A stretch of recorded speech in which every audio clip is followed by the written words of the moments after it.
The following is a production of the Dallas Genealogical Society. For more information, please visit our website at dallasgenealogy.org. So again, I'm Bernard Meisner, one of your co-leads, and Ann, our other co-lead, is also here. She's sort of working the keyboard, monitoring the chat. So if you do have questions during the meeting, just enter them in the chat, and we'll be sure to answer them at the end of the meeting.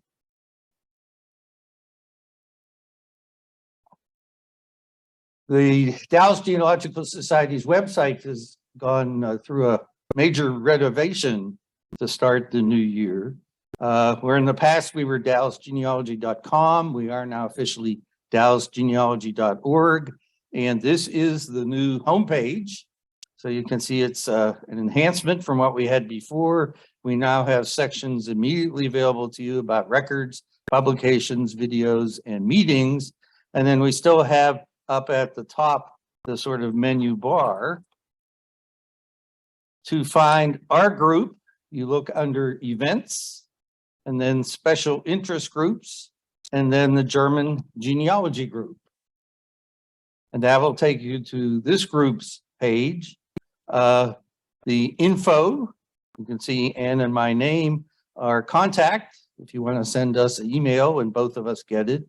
A reminder that we meet typically on the second Saturday of the alternating months, January, March, May, September, and November, from 10:30 to 12 o'clock.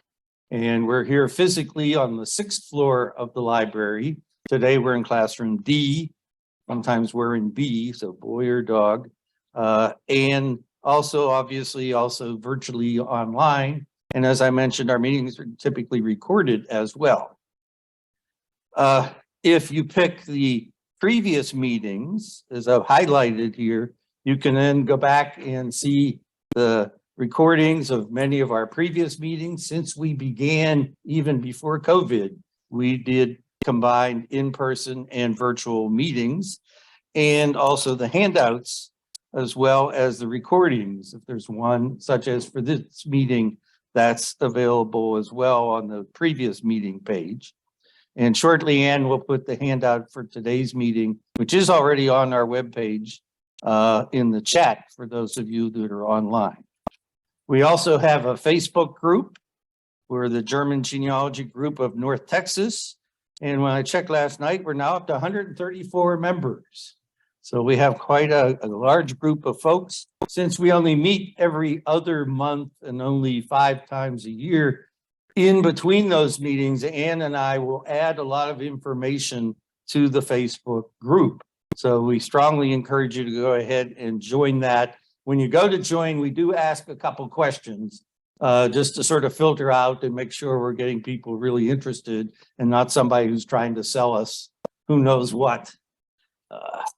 But your water is bad in Camp Lejeune or whatever it might be on late night TV. So please be sure to answer those questions, and then we'll let you in, and then you can keep up to date.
We've lost the sound.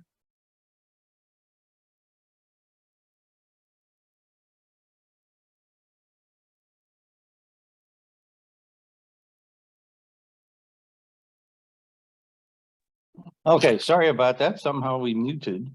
I'm now unmuted again. So again, go back. We're members of the International German Genealogy Partnership. Their conference is coming up in June. It will be, you can be there in person or virtual. And you also have the option of getting a USB drive with all the presentations that you can keep forever.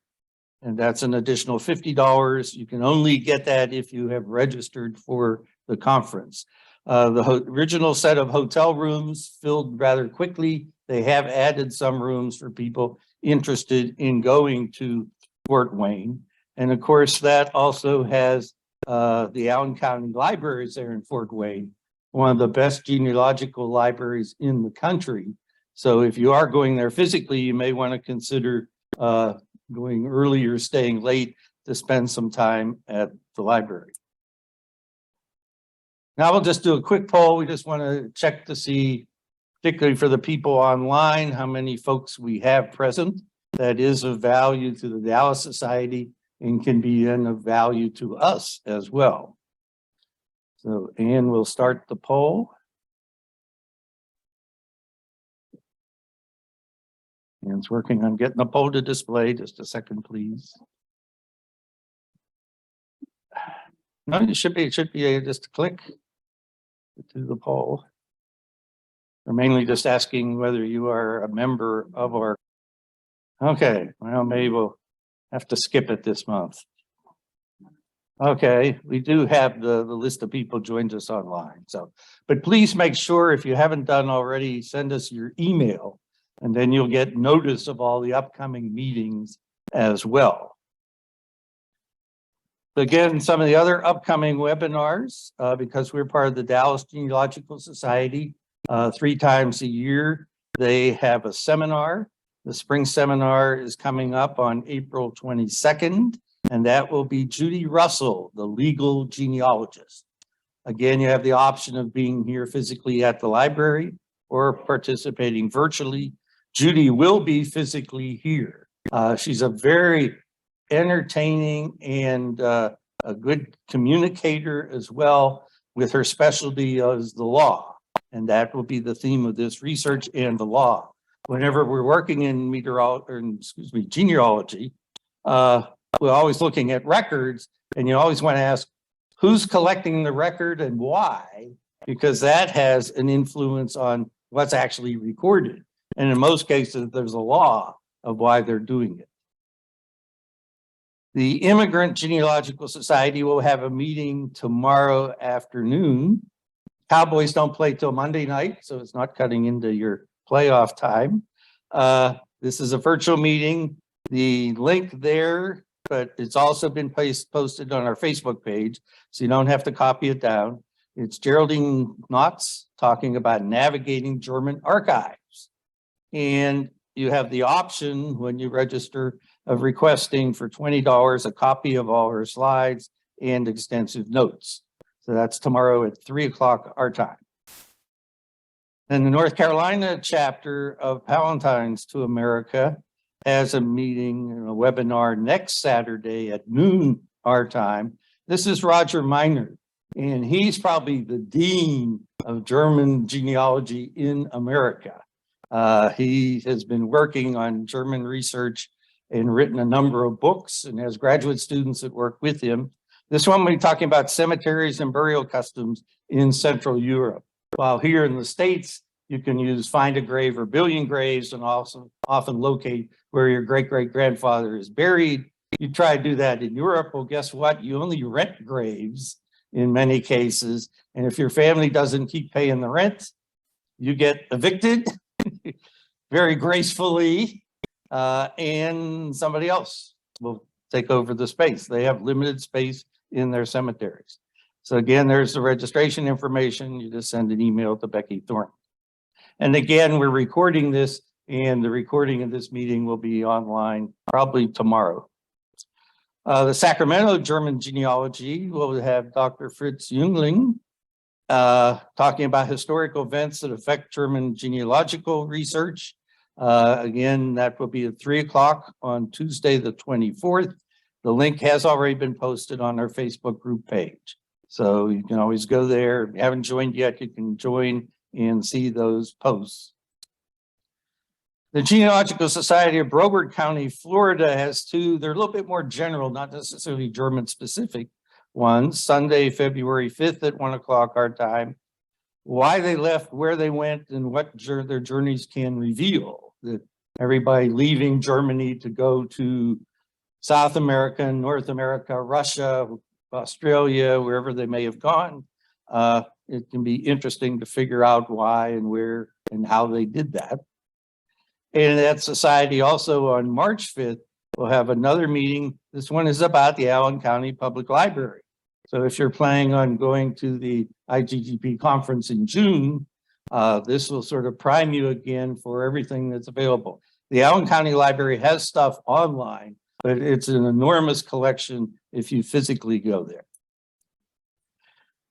This is the start of the new year, so Legacy Family Tree Webinars has announced their schedule for this year.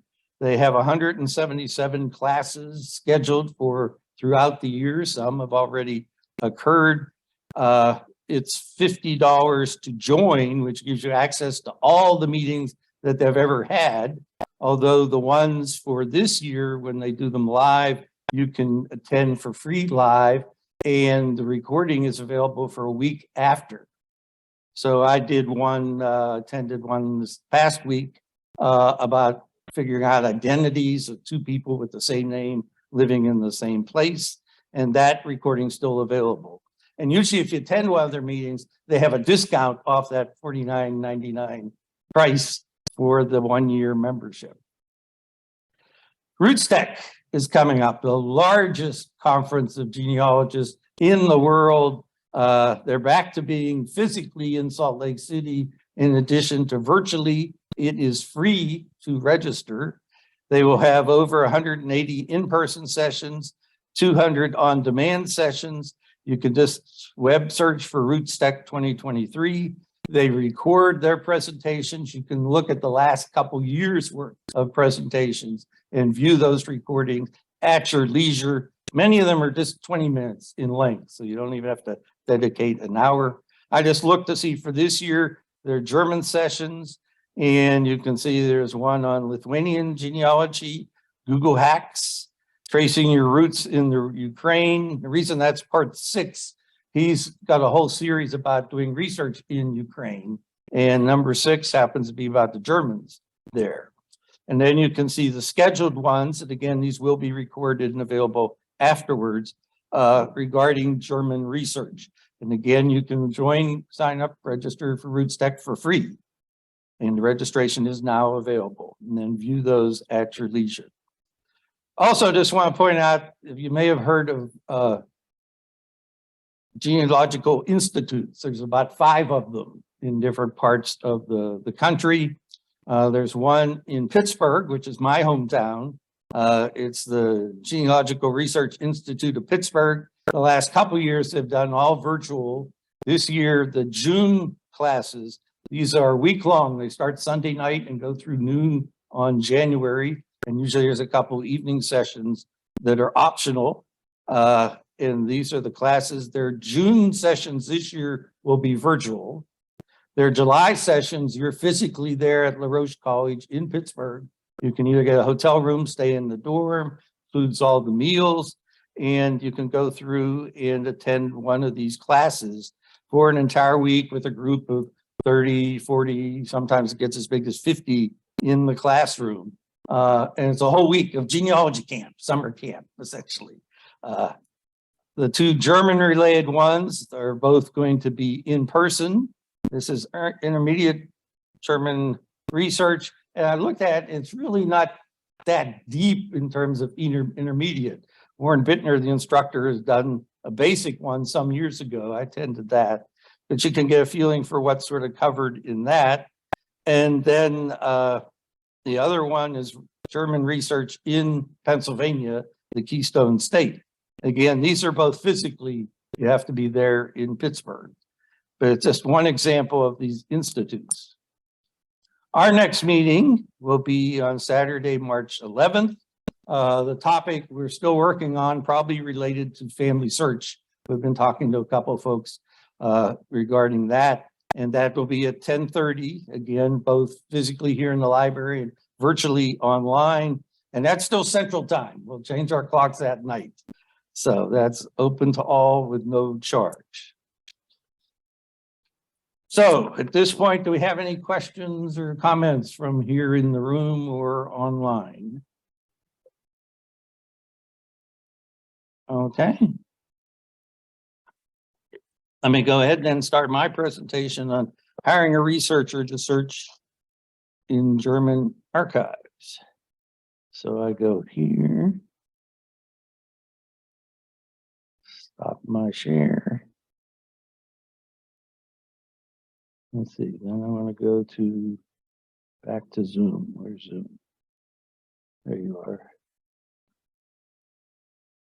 Put it in. Let's see. Here.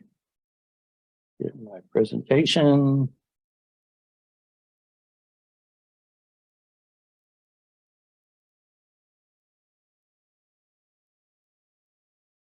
Oh.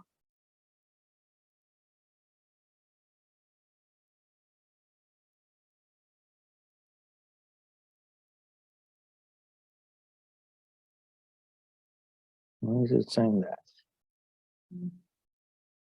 It is the PDF version. No, is it? Oh, thank you. Here we go. Open with. It'll be reader. There it is.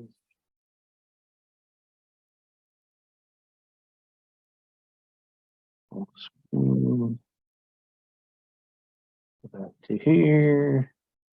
Share screen. There it is. And we've got it. Okay, so today I'll be talking about hiring a researcher to search for records in German archives. Why you may want to do this, before you start, you need to basically figure out what do you want to know and where are the records. So as in any research in any foreign country, you really want to do all your work over here first. You don't immediately start looking in German records. You want to do a reasonably exhaustive search here in American records with the goal of figuring out what the hometown of your ancestor is and hopefully their religion. A lot of the records in Germany that aren't in archives, they're often regional archives, will be kept locally at the actual city or village in many cases. So unlike here where we sort of go to a couple big national sites, often you are going to need to know that actual location. So then try to figure out where the records are, in what archive, are they in the town or a particular archive? You then want to look for a reputable, competent researcher that you're going to contract with. Tell the researcher everything you've done, everything you know. Time is money. And they have to repeat stuff that you've already done. You're paying them to do something you already did. And that's just throwing money down the drain. But at the same time, you want to give them everything you've found, where you've looked and haven't found anything. And that gives them a good starting point to pick up from there. You then want to come out with what are the exact questions you want answered. You can't say, I want to know all the information about my family in Berlin.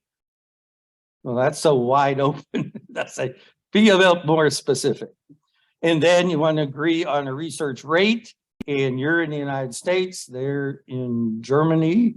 They're using the euro, we're using dollars. So how do you get money from one place to another? That's improved greatly in recent years.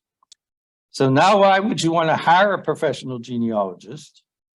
Let's see if I can get this, put this up here.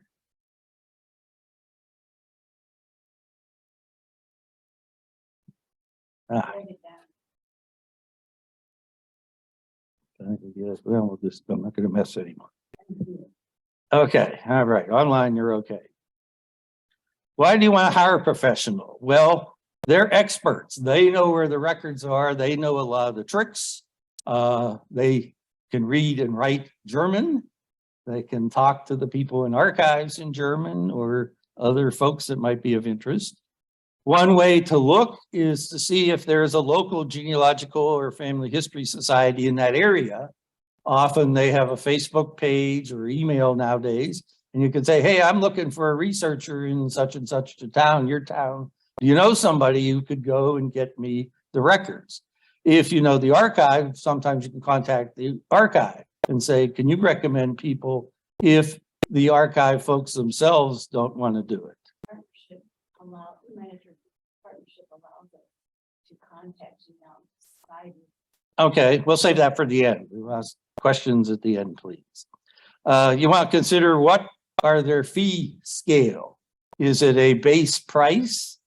Do they have an all-inclusive price, or are you also paying for copying and transportation and the like? Or is there an hourly rate? Typically, they'll charge 2 to 4 hours of their time as a minimum to make it worth their while. And then they may add, like I say, incidental, if they have to go to the archive, if there's an admittance fee or registration fee for the archive, costs to make copies at the archive. So you want to get that, you're entering into a contract with these people. So you really want to get in writing, make sure that they don't on their own do extra work without your permission, and then you reach agreement. Why would you want to do this? In some cases right now, particularly as we're coming out from the pandemic, the archives in Germany were closed completely. Now some are open, but they're only open to researchers. The general public or the tourists aren't allowed in. So that may be one reason to do it. Maybe you're really just trying to get something at the Family Search Library in Salt Lake City. Well, we're here in Texas. How do you get to Salt Lake City? And you have to fly there and you have to get a hotel room and you go in and do the work. And how familiar are you with the library? So sometimes even in the United States, the Family Search Library, the National Archives in Washington, D.C., it can be worth your while to contract with a researcher. How do you determine if somebody is qualified to help you? Well, the Boston University has a program certificate. Brigham Young University offers a bachelor's degree in family history. Other excellent genealogists have attended conferences, workshops, like I showed you, the Genealogical Research Institute of Pittsburgh. They read books, they have years of experience, and usually they have references.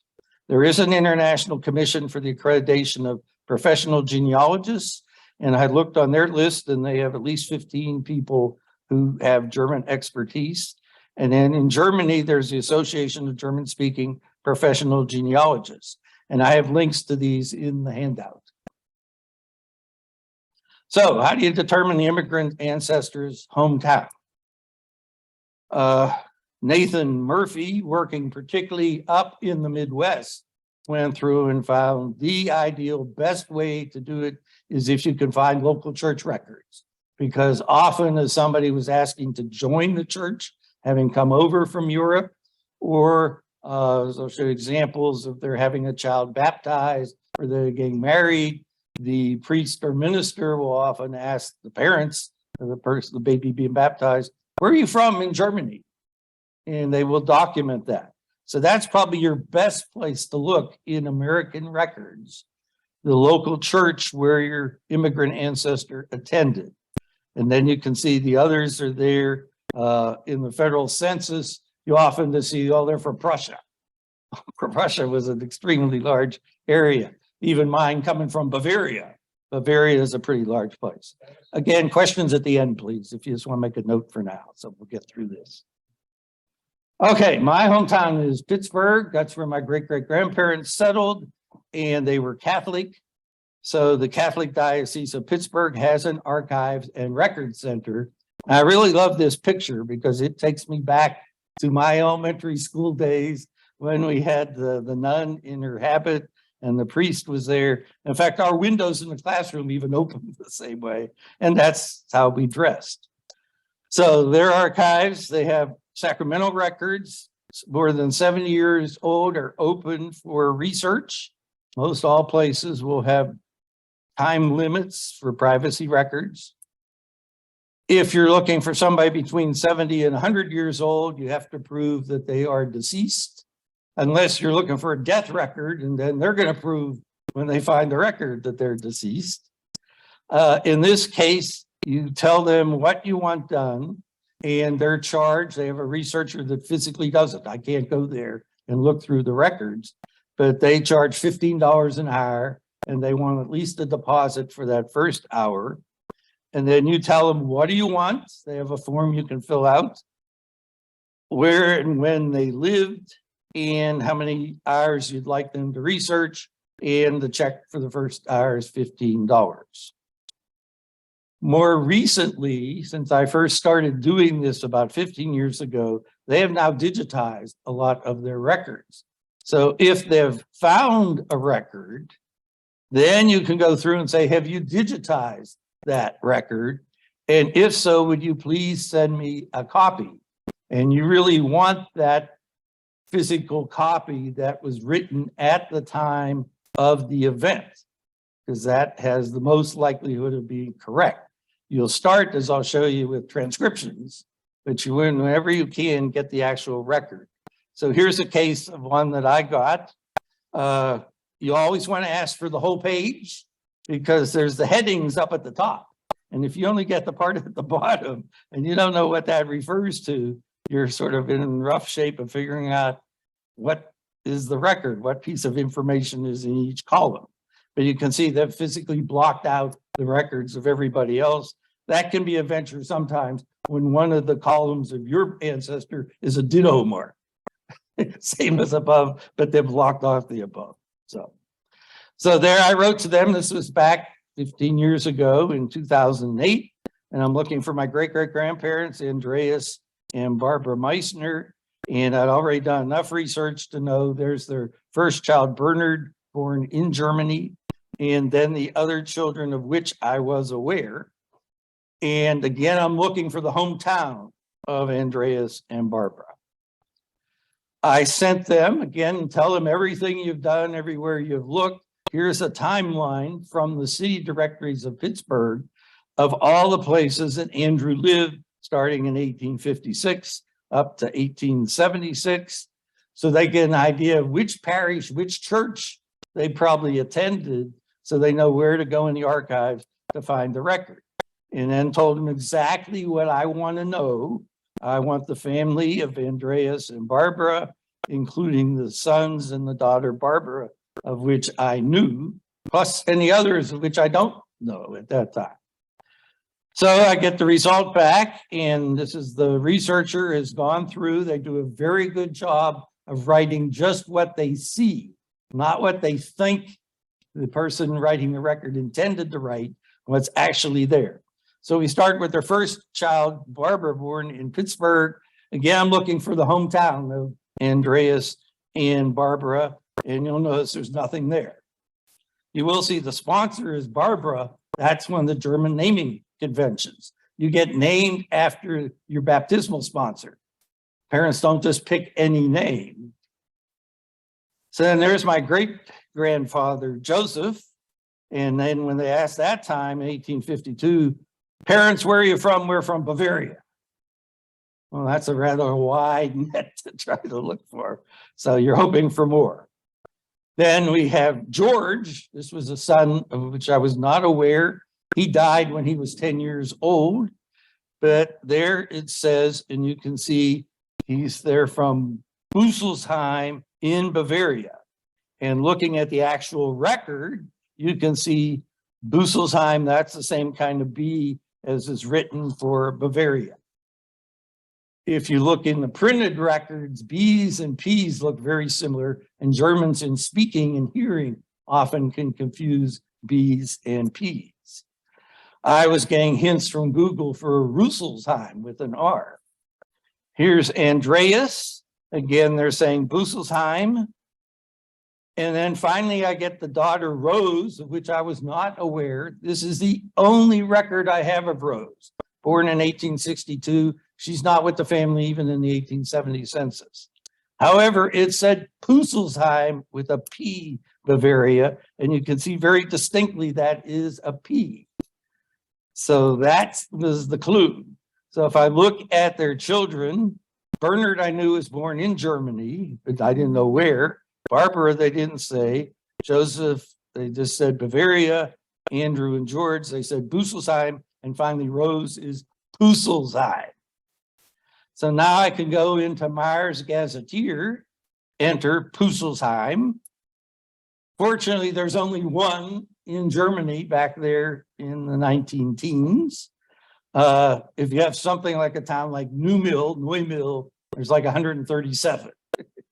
So fortunately, it's only one. It's a village there in Gerolzhofen, Unterfranken, Bavaria. I continue in Myers Gazetteer. And before a few years ago, they put this all online. You had to get the physical book and try to read that text in the upper left with all the funky abbreviations. It does point out 208 people lived in the town. It's a small town. You can see this on the right in German. You scroll down on the page and it will tell you all these in English, and you can see physically where it is. Now, if I go, I knew they were Catholic in Pittsburgh. So if I click on ecclesiastical, it will tell me where are the nearby churches: Catholic, Protestant, Jewish, and others. So it tells me in Pusselsheim, right there in the village, they have a Catholic parish. The parish means there is a priest that lives there, and that's physically where the records are. The adjacent village just down the road of Durfeld has a Catholic church, but that just means they have a building, and the priest usually alternates between the two to conduct services. So because that's a Catholic parish, that's where the priest is, that's where the records would have originated. We also look down a little bit, there's Obereuterheim. That will pop up a little bit later in my research. If you look down a few more rows, there's Untereuerheim. Your ancestors may have just said they're from Euerheim. So then you want to be sure to look, is there an Obereuerheim and an Untereuerheim? They just celebrated there the Passion Play in Oberammergau. I've been there, and you go just down the road, there's a Unterammergau as well. So look for those Uber and Unters that they may not mention. You can also click on Myers Gazetteer on the map, and it will show you physically what you choose by toggling. The yellow C's are all the Catholic churches. The P's are the Protestant, which would mean Lutheran. If I move that red dot at Pusselsheim, you would see there's an underlying yellow dot as well. You can see that was primarily in the Catholic area, but it gives you an idea. If they were Protestant, they'd have to walk a little ways to get to the nearest Protestant church. And maybe they did do that. Or maybe they said, that's too long of a walk, we'll just baptize the kid in the Catholic Church close enough. So you want to pay attention to the nearby churches as well. It may not just be in the town where your ancestors live. You can go online. There is Pusselsheim. It is literally a bend in the road. Again, 200 people. There's the Catholic Church where they got baptized. This is a relatively recent picture. I had earlier ones from 2010. The big difference is all the solar panels now on the roofs. In Germany, since the Fukushima disaster in Japan, prior to that, they had a lot of nuclear reactors, and they decided to switch to alternate energy, and all these solar panels started appearing.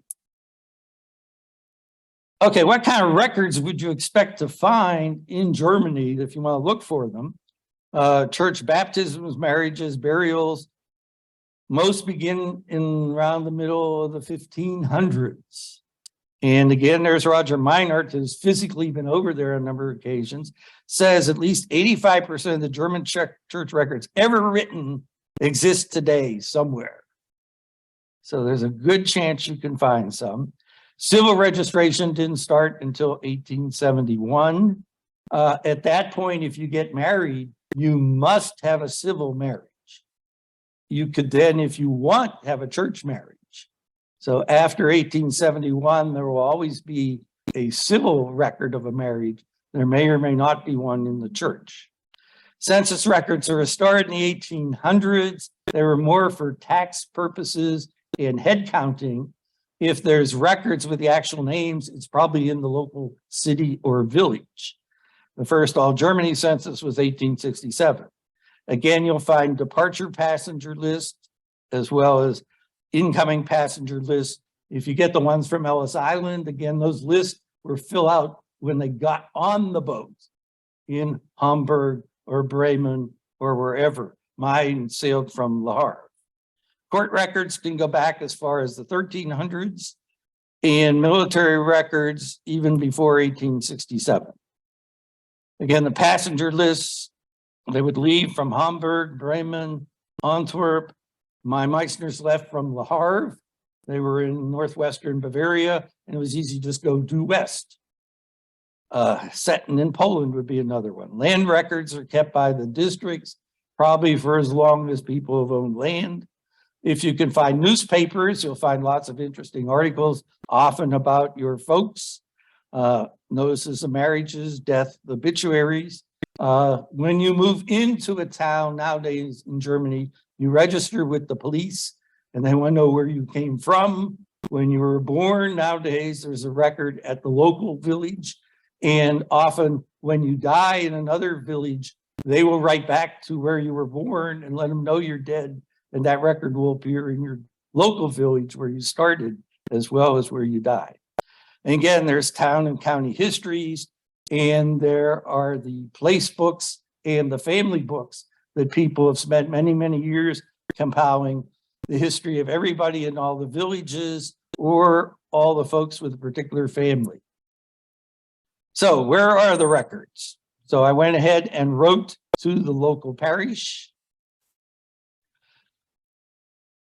Everybody in Germany speaks German. A number of them may speak English, but Family Search in the wiki has a German letter writing guide. So nowadays they sort of suggest write in both German and English. And this lets you just do a copy and paste to go through. If you want to say, dear sir or madam, you can just copy and paste. Sehr geehrter Herr oder geehrte Dame. I'm researching my ancestors, need information, cut and paste. Just then fill in the blanks of your person. Again, you want to tell the researcher everything you know. So here I'm writing to the local parish there in Pusselsheim. You can look up the address online. Notice they put the postal code before the town. They put the name of the street before the street number. They'll get there either way. But here I'm writing and saying, I'm looking for that baptismal record of that Bernard Meisner. At the time, I thought he was my original Bernard Meisner, born in 1846 in Pusselsheim. There's his parents. And when did they leave? I knew they came into New York in 1846, right after he was born, and where they died. And I write this in December 2008.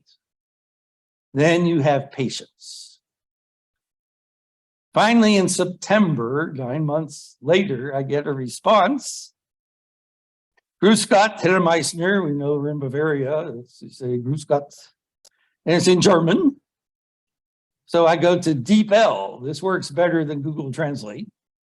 And it says, excuse me for not letting you write, but for 3/4 of a year, we haven't had a priest. So I got your letter, put it aside, and now she was probably cleaning the desk and found it. And said, oh, I got your letter, I'm responding. Okay, I have records, but I only have records starting in 1914. Anything from 1846 will be at the Diocesan Archive in Würzburg. And she's already written to them and wishes me good luck with my research.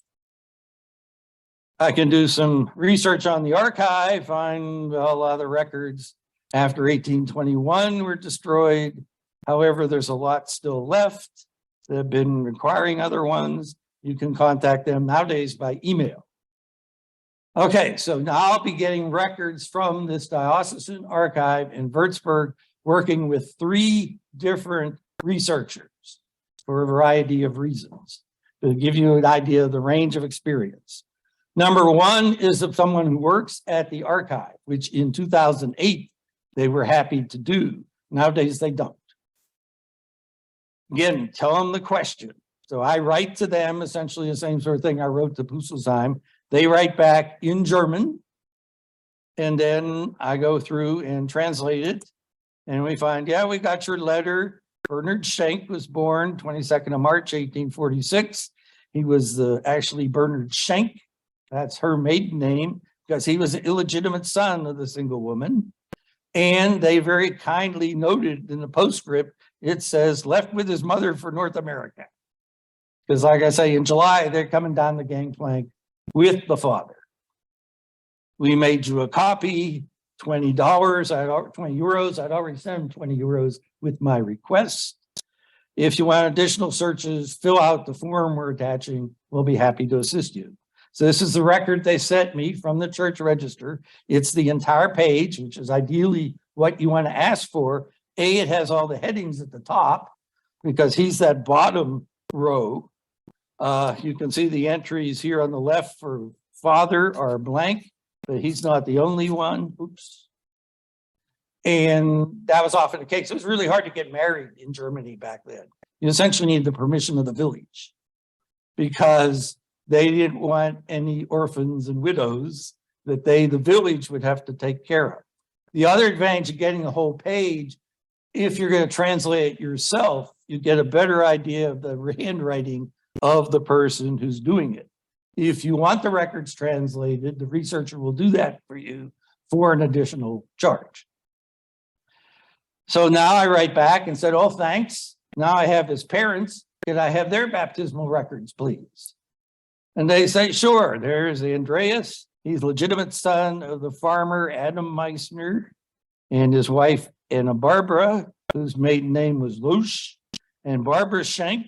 She was also illegitimate. So when the Schenks, they had trouble getting married, getting permissions. We've sent you the copies, 49 euros. Please send us cash or check. And there's the two records for my great-great-grandparents.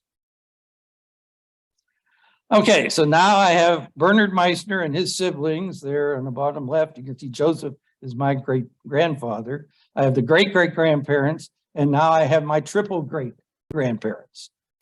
Also, I have the baptismal sponsors, and again, they're often related or friends. And notice Bernard's baptismal sponsor is a Bernard. Andreas's baptismal sponsor is an Andreas. Barbara's baptismal sponsor is a Barbara. You can see where people were getting their names. Okay, so I put all that on my online public tree on Ancestry. Lo and behold, I get a leaf for great-great-great-grandfather Johann Adam Meisner. And it turns out there's a Gerhard Meisner who has the Meisner family. Goes back much, much further. Here's his record for my triple great-grandfather. He's got his birth with the source listed as the church book from Wonau. He doesn't have the actual record image on there. Am I going to believe that? I want the actual record. How am I going to get that? I got to get somebody to go to the archives. So now we work with researcher number 2, because now we're in more recent years. As I mentioned, the archive no longer conducts research themselves. This particular one I found on the Genealogy Bavaria Facebook group. He had a number of postings. There he was in the archive. There were people thanking him for the research he did. He's given presentations to conferences. So I figure he's sort of credible. So I contact him. We're now at 2019. I waited about 10 years to do this. And said, yeah, he'll be in Würzburg next week, probably an hour and a half to 2 hours. Apparently there's a Bavarian law for archives of 45 euros an hour. Plus, and he includes the additional copies in there. So again, I tell him everything I know. I know the parents, the grandparents, I'm all the way back there. And I sent him copies of the letters I got previously. What do I want to know? I want to know, did Andreas marry Barbara before they left for America after Bernard was born? Can I get records of the triple great-grandparents and their kids? And what about Ava, great-great-grandmother, And what was that relationship between Barbara, my great-great-grandmother, and Bernard, the sponsor of her illegitimate son? What about the records of the church? How far back do they go? And any other suggestions? So he says, thanks. It'll probably take me about 4 hours. He can take money by PayPal. So that makes it pretty easy to do payments. And I said, great. Do up to 4 hours work. So he said, okay, I've got it. He's going to send me the actual copies in a program called WeTransfer, which is how you can transfer electronic records.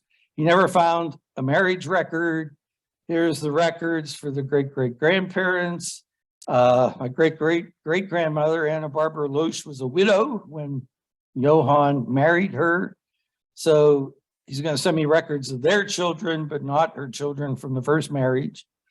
Ava had the child Bernard, so he was the brother of Barbara, my great-great-grandmother. And eventually she gets married, but she's over 50 years old before she finally gets married and didn't have any kids after that. The church was built in 1770. The Pusselsheim records start in 1803. Older ones are there. There's that Ober-Eulerheim again. And Johann was actually in another little village, Vonau, and their records go back to 1703. That's my triple great-grandfather. So church records go back a long way. He also sent me a map showing me all the addresses of the houses, because it tells you in the baptismal records and the marriage records their street address. And 3 hours, $150 PayPal. Oops. So he does, and he sends me the records. And there's all the records he sent me for essentially $150. 20 records. Takes me back through those families. Okay, now as I go into mine, you can now see I have the actual records on my family tree on Ancestry. Meanwhile, we go back and look more at Gerhard, and again, he just says, yeah, I got them from the archive, but I don't have the records. Hey, I want to go back further generations. I need more records. I need to get somebody back to the archives. There's mine with the records. So I write again to my researcher and say, now I've got this hint from Gerhard Meisner and goes back to my 8th great-great-grandparents. He says he got the records out of the diocesan archive. Can you go to the archive, get me the actual records, please? And he said, sure, I'll be there on Thursday. Be glad to do it. And then all goes silent. Now, that's about the time of COVID. I wrote to him several different times. I was wondering, did he think he sent me the records and I never paid for them? I checked my junk folder and everywhere else. Wrote to him several times, never a response. I see on the Facebook, he's back in the records now as of March of last year, but other people on Facebook saying, did you get our records? Did you get my money?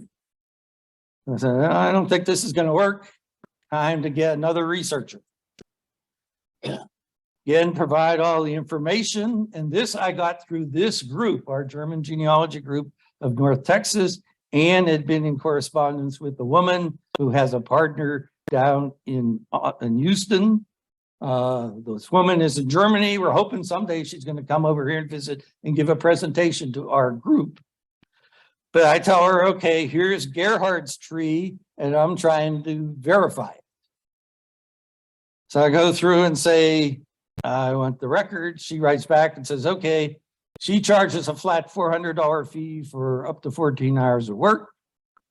She gave me two options. One, she'll contact Gerhard and see what he's got and does he have the records. And if not, then she'll go to the archive and get them for me. So please send the $150 down payment by check to her partner in Houston. And how am I connected? You can see both trees on Ancestry. So I go back and show there's the connection through my great grandfather, and then great-great, and then the triple great. So she talks to Gerhard and said, well, yeah, he didn't really have the records. A lot of the information he got was from a now Mrs. Uber, whose maiden name was Meisner, from Passau. She had notes from her grandfather, and he said there was a Meisner, his grandfather, was a tutor for the Baron of Obereuerheim, there's our Obereuerheim again, of the Bibra family. Interestingly, they had two brothers, Bernard and Valentine. I said, Bernard, that's my name. It's come down through the Meisners. She'll look at the records, the list I sent. If anything's correct, she'll highlight in green, any changes in red. And here's all the records she sent me. And then she went through the list I had got and added a lot of source information. This is my 8th great grandparents.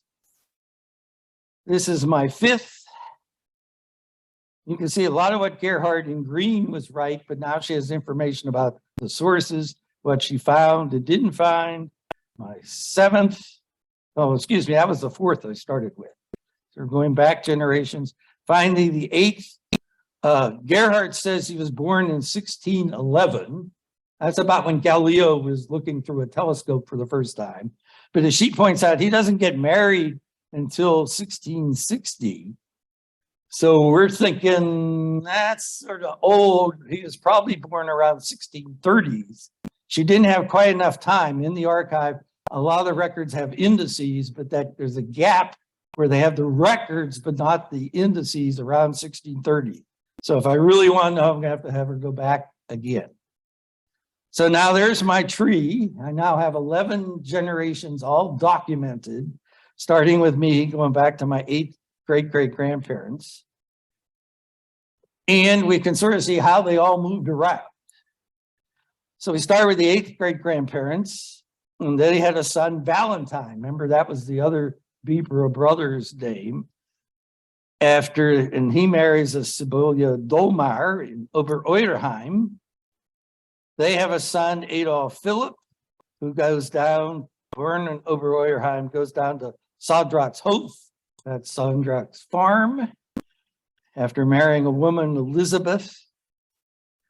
They have a son, Johannes Philipp, who's in Dingelshausen.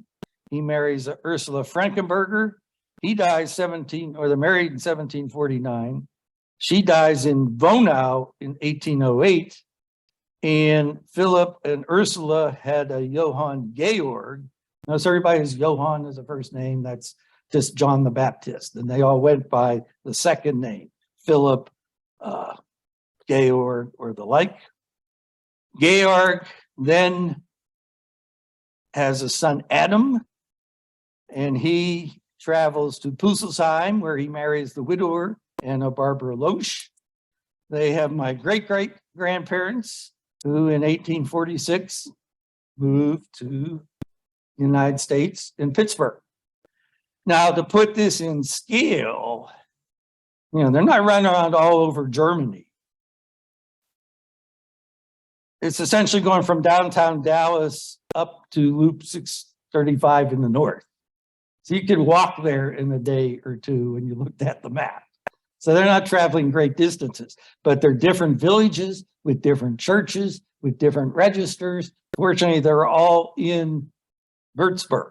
Now, I will point out, when I first found the records were in Würzburg, I did look on Family Search because they have a number of German records, nothing there. I looked on Matricula, which is a free site for Catholic records. They don't have anything from the Diocese of Würzburg. I even looked on Archion and put together an extremely great program for us our November meeting, where we were upstairs. We got one-day licenses to use Archion, and she arranged through our partnership with a group in Germany. So as we found the records, we showed them to them live on a Zoom meeting, and they translated them. So that was an ideal sort of situation. I looked on Archion again. They have Protestant records. It's fee-based there. You have to buy a 1 month or a 3 month or whatever. There's no records for my area. So I did have to go to the archive and physically would have to go to Germany, go to the archive, find my way through, assuming after COVID that even let me as a private person in, not a researcher. So it was well worth it. So here's a summary of what I did, starting with the archive employee, where I got those first 3 records of Bernard and his parents for 69 euros. I just sent them cash. The researcher I found through the Facebook group, he sent me the 20 images and the map, did additional searching. Bernard had one sister, Teresa, married one guy. He died about a year later. She married another guy, and Teresa and her husband disappeared. And he even looked in the records of the town where the husband was from, and they're not there. That was $150. And then for whatever reason, contact got broken. So then I got my third researcher, found I had the links to the trees. She went, did the research, gave me a well-documented report, the 21 images, and for a total of the $400 for research, and then her travel 2 hours each way to the archive fees, the copy fees, and taxes, $543. So still, I got back to my 8th great-great-grandparents, all those generations, sort of worth the money. And because she had a US partner, I could just send a check to them. So I made it rather easily. So again, you want to figure out, where did your ancestors come from? Starting and looking through all the records here. Can you then figure out where they're from, where the archive might be? Is it a church archive? Is it civil records? Is it court records? What is it you want? Figure out exactly what is it you want. Then search for a competent researcher. Tell the researcher everything you know, everything you've done. Otherwise, they may repeat some of your work and you're paying them to do something you already did. So be as forthcoming as possible with all the information, and then agree on the rate and the payment method. And usually you can get a turnaround rather quickly. So that's the presentation.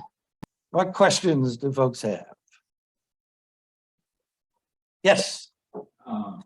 In regards to the sponsors, their name being used for baptism, is that just a Catholic thing or a Lutheran thing? I get the impression the children getting the same names as the sponsors was a German thing. The Germans, the first generation that came over here to Pittsburgh, did the same thing. So as you saw, my great-grandfather Joseph, his sponsor was a Joseph. Now, when he had my grandfather, who was a Bernard, Bernard's sponsor was not a Bernard. And then my dad was a Bernard, and then I'm a Bernard. So then we just sort of inherited. And nowadays you find people like to have unique names for their kids. In the 1880s, you go back and look at Social Security applications, which started in the 30s, about 80% of the women were Marys and about 80% of the men were Johns. But now that's sort of changed. In the German side, you saw a lot of them were Johann Adam, Johann Philip, or it'd be Maria Barbara in a lot of cases, again, for Mary, the mother of Jesus, or sometimes it'll be Anne as the first one, Mary's, Jesus's grandmother, if you will. So, but it's one of the naming conventions. There are different ones in different places. So you do want to look at naming conventions, but those can be hints if the family followed the convention of who the other relatives were, or in some cases, the Irish and the Jewish will do after the grandparents and the great-grandparents, and can help you go that way. So always look at naming conventions. Nowadays, everybody has unique names. I always like to look at them, the kids bagging my groceries, and often say, "Where'd you get your name?" So there's one who was a Chandler because his mother liked the TV show Friends. Any other questions? Ann, do we have any questions online? Okay, you have one there? I'm curious about your comment about unmarried women and the records in there, because I had to go over to Austria to look up some of my relatives. I got over there and found the same thing over there, and they had different reasons for why they didn't marry. And in southern Austria, they actually said at one time in church you had to have land to be a landowner to be married in church. And so people would have various things they do to try and have land, and get land for a period, and they could buy a square meter of land or something. But my question is I'm wondering if there's any way to find out who the fathers are, because generally church records would have the mom's name in there, and then there was just blank father. Okay. Yeah, the question is about the illegitimate births, and there were many. At that time, it was sort of, it takes a village. And the village would often have to approve the marriage.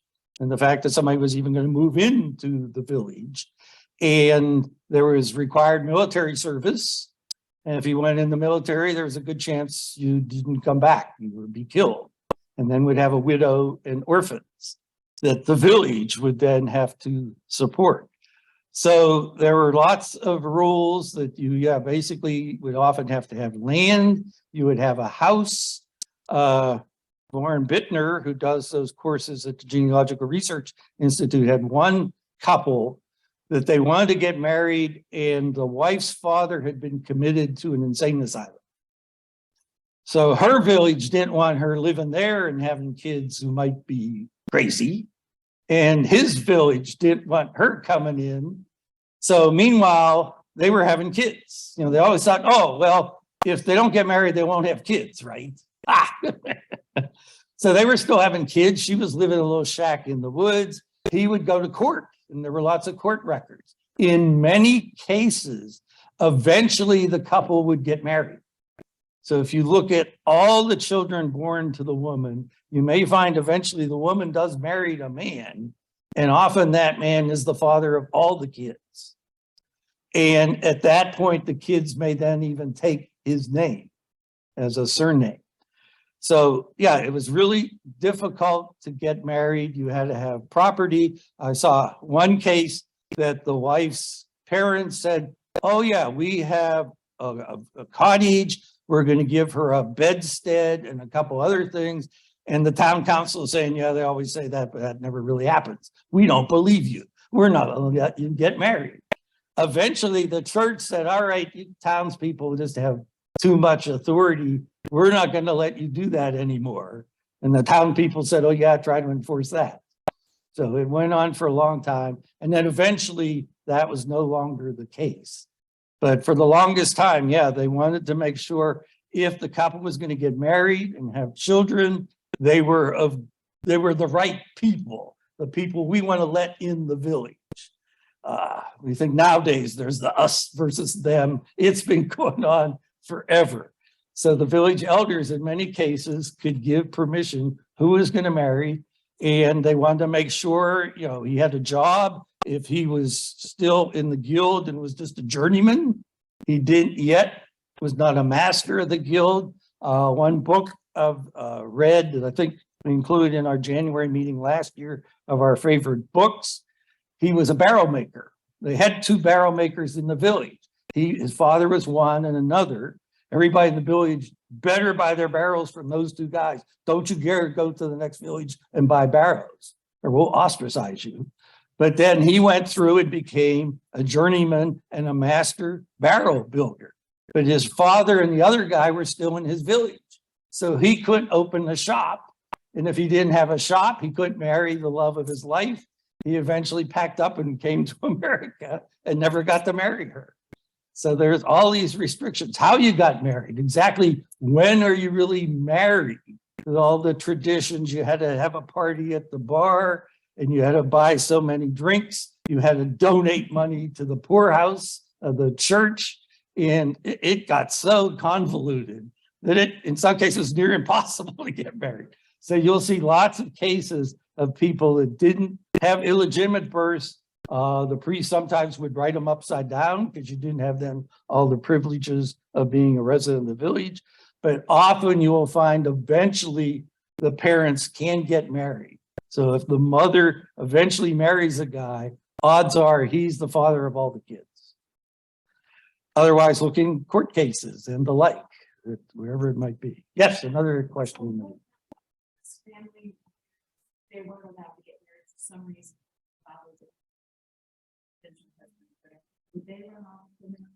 Okay, the question was, even the upper classes, what would you do? And it was a case of my Meisners. You know, you had to ask permission to leave because you owed debts and you had to have been in the military. So one of the reasons I think my Meisners went due west to Le Havre rather than getting on a boat and trying to go down the Rhine, there were checkpoints on the Rhine.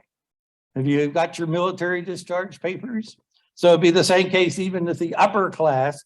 Often, well, there was as often you married for love as you married for convenience. There were lots of arranged marriages that went on. But if a couple didn't want to follow their parents' wishes, commands, whatever you want to call them, you could skip town. Yeah, that would be your only resort. You'd have to leave and emigrate and go somewhere else. Go to North or South America, go to another country, go to Russia, wherever it might be, but you'd have to leave and leave just about everything behind other than what you could carry to do it. So you couldn't just get married because you wanted to get married. Often somebody had to give permission back in the day. So if somebody showed up in this country with family furniture, all for the settees and China cabinet and all that, then you would assume less than. Okay, if she's saying if they showed up here in America with lots of luggage, there's a good chance, and in most cases, particularly the Germans coming over in the 1800s, they had money that they could buy their ticket and had a destination. You weren't just going to America. You knew, I want to go to Pittsburgh because I know somebody there. I've heard about it. There was here in Texas, we had the Aldsverein, Henri Castro, lots of other folks that organized whole groups. Some cases, the village with the minister, they all picked up and moved. Again, depending on what conditions were like. But yeah, if they show up with a whole lot of luggage, they probably had permission to leave. And if they're married, they probably had permission to marry. If they come to America, then it's, oh yeah, you want to get married? Sure. Or, whenever the minister comes around, yeah, you can get married. I have no marriage record of my great-great-grandparents. They left, she had the baby. She was probably a maid, which was part of the family tradition we had. Although the family tradition said his mother had money for them to leave because his father was kicking them out. Well, when I did all this research, the mother died before Bernard was born. So that part was not right. No, they weren't in Berlin, they were in Büsselsheim. But the fact that, they sort of had the baby, okay, gotta leave. So they left shortly afterwards. Yes. Now, a single woman coming to the United States from Germany, a child, how possible is that? A single woman coming to America, immigrating with a child. I haven't seen too many cases of that. Often, now in Germany, you didn't get married until later. Usually women were at least 25 when they got married, and the men may be as old as 30 before there was a wedding. So you didn't have people get married at 18, 19, 20 in most cases. You were still with the family.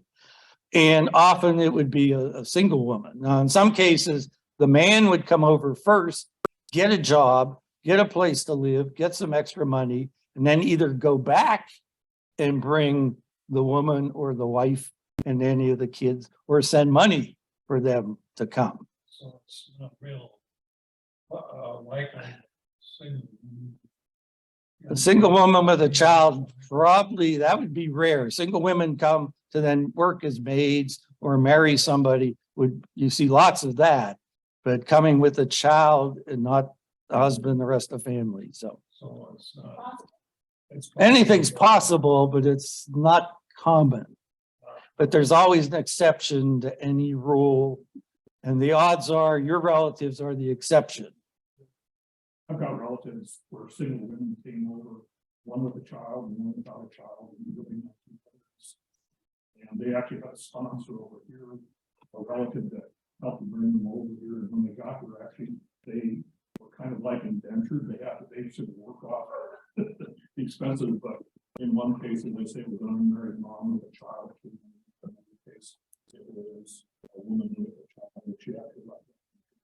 Okay, he's mentioning a woman, the example, a woman with a child come over who's either sponsored or potentially indentured, particularly in the early 1700s. Or sometimes they left the child behind. Or in the case of my aunt by marriage, his father, he left the wife in Germany behind and came over to America and married another woman. Never got divorced, so it's anything and everything can happen. And just because you're relatives doesn't mean somewhere down the line they weren't criminals, bigamists, or whatever. It's not you. And sometimes just the facts of life, what life was like. He had the case of it was mandatory military service. And a lot of guys left because they didn't want to do that. We just saw that this year, it was last year, in Russia. They were going to call up 100,000 guys, and a whole bunch of them said, we're going to Serbia. So it's history repeats itself in many cases. But you want to go back and learn that information about the history. What were the laws and customs? I talked about Junie Russell coming. She'll be talking primarily American laws, but even back in colonial times. But you need to study the history of the area, the customs, the laws, and the like, because that often influenced your ancestors and what they did and how they did it. And you had that one thing you wanted to mention about our partnership. Allows us to contact, Genealogy Society, Germany, find the one years. Okay, Ann's pointing out because we, as this group, is part of the International German Genealogy Partnership, we can more easily contact groups in Germany that are also members to request some assistance.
Thank you, everybody, for coming.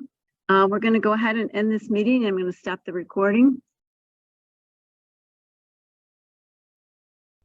This has been a production of the Dallas Genealogical Society. If you're already a member, thank you. Your fees have been supporting these and other society activities.